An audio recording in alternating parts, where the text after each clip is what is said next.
जुल्करनैन आप तो बहुत जो है वो उनका मामला क्यों एफबीआर को ज़्यादा वो कर रहे हैं। इमरान वसीम साहब वो करेंगे अब तो ये लाइलाज है, पैनाडोल नहीं इलाज। लेकिन एक चीज़ जो उन्होंने जिक्र किया, जुल्करनैन ने भी, आप वो बात कर रहे थे, जस्टिस मंसूर अली शाह साहब ने कहा तो उन्होंने कहा, फिर वो वजाहत आई तो तब भी साथी जजेस ने, तो फिर जो सर्जरी है या पैनाडोल है, दोनों सूरतें वो साथी जजेस तो वही दोस्त हैं, वो साथ काम है, वो तो कर सकते हैं ये सारी चीज़ें।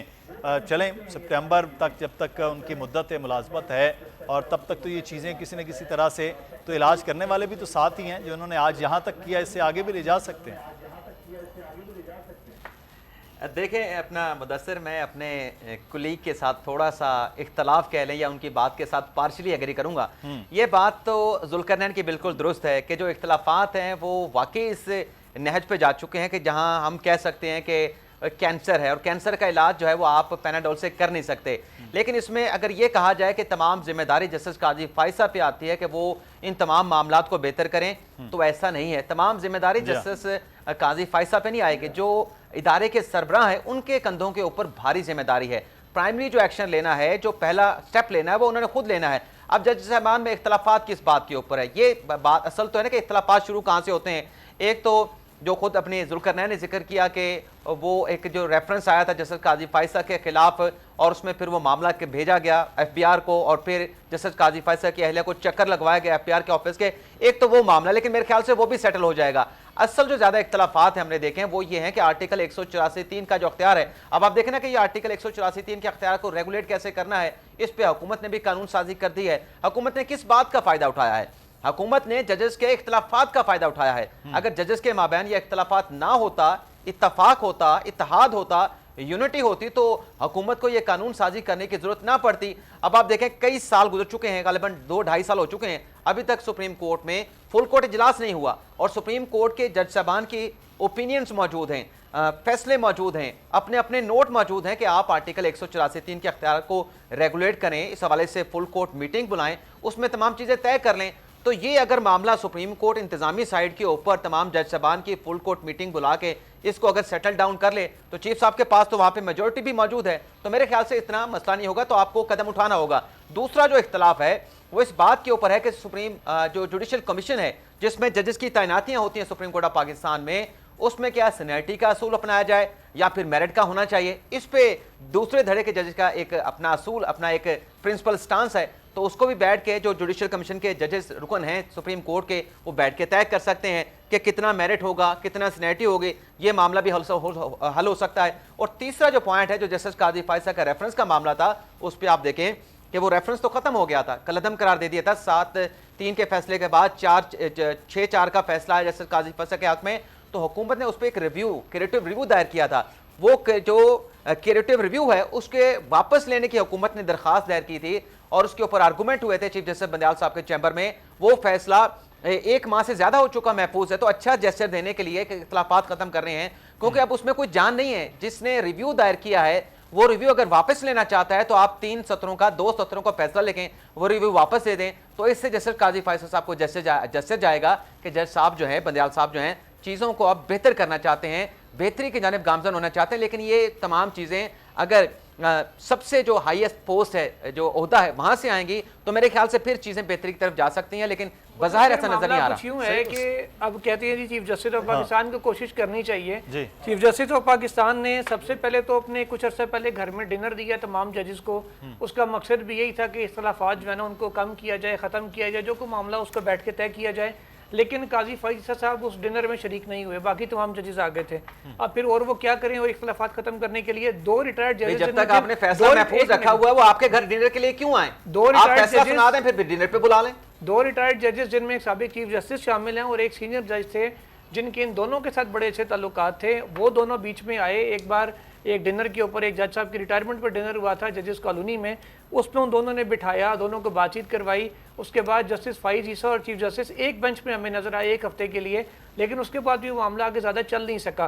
तो ये वो मामला हैं कि सिर्फ एक साइड से तो नहीं होगा, दोनों साइडों से आना पड़ेगा। और जो सीनियरिटी की बात की गई है जो जुडिशल कमीशन और जजेस अपॉइंटमेंट में, इस वक्त जो 2 सीटें खाली हैं उस पर जस्टिस फाइज ईसा ने खत लिखकर नामजदगियाँ की थी। पहली नामजदगी उन्होंने की जो इस वक्त सूबाई चीफ जस्टिस हैं चारों पांचों हाई कोर्ट्स के, उनमें सीनियर तरीन है जस्टिस अहमद अली शेख साहब जो सिंध हाई कोर्ट के चीफ जस्टिस हैं, उनकी यहाँ तक तो चले सीनियरिटी प्रिंसिपल समझ में आ गया। उसके बाद वो जब सीनियरिटी प्रिंसिपल के ऊपर इतना स्ट्रिक्ट स्टांस लेते हैं तो जस्टिस मुसर्रत अली जो जूनियर मोस्ट हैं तमाम चीफ जस्टिस में, उनको भी साथ नामजद कर दिया। तो फिर आपका सीनियरिटी प्रिंसिपल कहाँ गया? या तो पसंद नापसंद के ऊपर आएंगे या फिर आपके जो मैं कह रहा हूँ वही ठीक है, इन जिद्दों के ऊपर आएंगे फिर तो काम नहीं होगा। कमीशन में फिर हमेशा मेजोरिटी से फैसले आते हैं। यही वजह है कि जब तक इफेक्ट, आपको एक और भी मैं बात बताऊँ, ये बात है 13 अप्रैल की जी। उस वक्त जब पेशावर हाई कोर्ट के जजेस का मामला था, उसके बाद जो बार काउंसिल के अरकान है उन्होंने कहा कि जी सुप्रीम कोर्ट में अभी 2 सीटें खाली हैं, KPK के जज साहब रिटायर हुए हैं, तो इस हवाले से कुछ आप लोग आपस में बैठ के तय करें कि वो जजेस की सीटें कैसे फिल करनी है। चीफ जस्टिस ऑफ पाकिस्तान जो जुडिशल कमीशन के तमाम 5 मेंबरान जजेस हैं उन समेत अपने चैम्बर में आ गए। वहाँ पर ये अब ये बात शुरू हुई, चीफ जस्टिस ने कहा हम आपस में सारे जुडिशल मेंबरान बैठ के तय कर लेते हैं कि किसको लाया जाए किसको ना लाया जाए, ताकि पहले ही इतफाक हो जाए, ताकि जब मामला नाम फ्लोट हो तब कमीशन के इजलास में बदमज़गी ना हो। वहाँ पे जब ये मामला चीफ जस्टिस ऑफ पाकिस्तान ने उठाया, उन्होंने कहा कि जी जो KPK की सीट है इसके ऊपर हम सिंध का बंदा कैसे लेके आ सकते हैं, क्योंकि रिटायरमेंट KP से हुई है तो KPK की सीटें जो जजेस हैं वो कम हो रहे हैं, तो मुनासिब ही होगा अगर हम वहाँ से किसी को ले आए। चीफ जस्टिस ने यह भी कहा कि जस्टिस मुसर्रत अली को तो अभी 1 दिन हुआ चीफ जस्टिस बने हुए, उनको हम कैसे ला सकते हैं। इस बात के ऊपर तल्ख कलामी और मामला इतना बढ़ गया कि जस्टिस मंसूर अली शाह को, जस्टिस फायजी साहब को कमरे से बाहर ले जाना पड़ गया, और उसके बाद से आज तक ये मामला खुडे लाइन लगा हुआ है।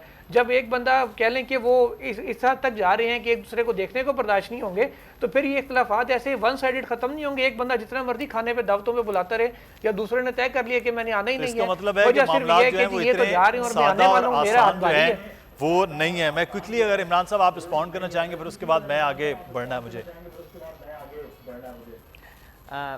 अपने अभी जुल्करनैन जो बात कर रहे थे उसके उनकी अपनी बात के अंदर एक कंट्राडिक्शन मौजूद है कि जो पेशावर हाई कोर्ट की चीफ जस्टिस हैं मुसर्रत अली साहबा, वो जूनियर जज हैं, और फिर खुद ही बता रहे थे कि काजी साहब ने अपना बंदियाल साहब ने कहा जो मीटिंग हुई जस्टिस काजी फैसल के साथ के टर्न जो है वो खैबर पख्तूनख्वा से है, तो जज जो आना है वो खैबर पख्तूनख्वा से आना है। तो अगर काजी फैसल साहब ने नाम दिया है मुसर्रत अली साहबा का, तो वो तो फिर कोटे की बुनियाद पर दिया है, क्योंकि टर्न KPK की जो पेशावर हाई कोर्ट है उनकी चीफ जस्टिस की बनती है, उस अदालत की बनती है, उस हाई कोर्ट की बनती है। तो एक तो ये बात मैंने बतानी थी। दूसरा ये है, मैं ये कह रहा था कि तो चला गया ना फिर। नहीं, सीनियरिटी प्रिंसिपल आपने कोटे के अंदर सीनियरिटी प्रिंसिपल नहीं आपने करना। अगर आप कोटा नहीं है कोई सर, कोटा सिस्टम है, कोटा सिस्टम है।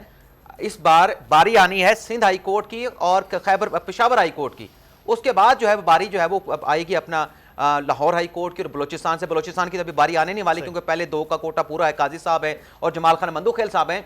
अब इसमें ज़ाहिर सी बात है कि मैं जैसे पहले कह रहा था कि आपने पहला कदम चीफ साहब ने उठाना है, इदारे के सरबराह वो हैं।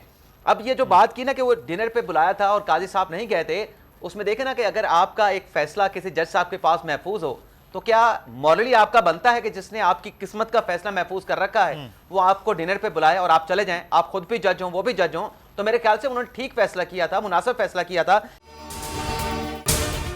अगर आपको ये वीडियो पसंद आई है तो सब्सक्राइब कीजिए और बेल आइकॉन को प्रेस कीजिए। इंतजार था ना, चलो इस बार वो करते हैं जो इससे पहले किया ही नहीं। किस्मत की आंखों में आंखें डाल के जीतना होगा। सब में है शेर जैसी राह, जर्रा जर्रा भी हर कंटेस्टेंट को लगेगा पहाड़। लड़खड़ाना नहीं है, खोल दो अपने पंख अगर आसमान छूना है। अबे लग रहा है ये सब पहले भी कहीं सुना है। एंटरटेनमेंट की गारंटी जनाब, क्योंकि यहाँ खेलोगे कूदोगे तो बनोगे नवाब। खुश रहो पाकिस्तान। खुश रहो पाकिस्तान, बुध और जुमेरात शाम 7 बजे सिर्फ बोल एंटरटेनमेंट पर। सब्सक्राइब करें और बेल दबाएं ताकि कोई खबर रह न जाए।